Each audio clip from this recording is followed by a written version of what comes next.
Anggota DPRD Sumut fraksi Golkar Megawati Zebua yang cekcok dengan pramugari Wings Air di Nias membuat laporan ke Polda Sumut. Laporan mengenai akun TikTok penyebaran video yang menuduh Megawati Zebua mencekik seorang pramugari, sementara Megawati merasa tidak melakukan pencekikan.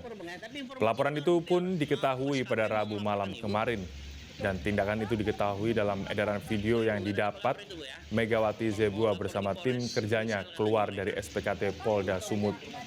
Menurut tim Megawati Zebua Martin, akun TikTok yang dilaporkan yaitu @polostakber dosa atas dugaan pencemaran nama baik.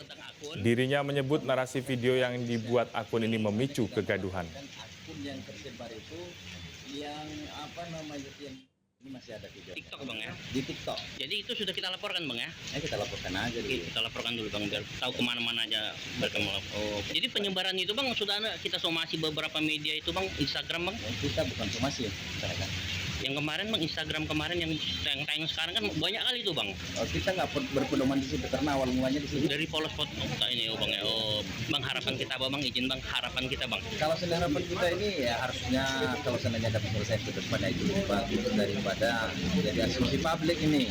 Ini di media sosial udah banyak nih. Iya bang. Yang aneh berbuat lah, mencekik lah segala macam lah kan nggak seperti begitu. Di potongan video itu sebelumnya ada hal kejadian sebenarnya.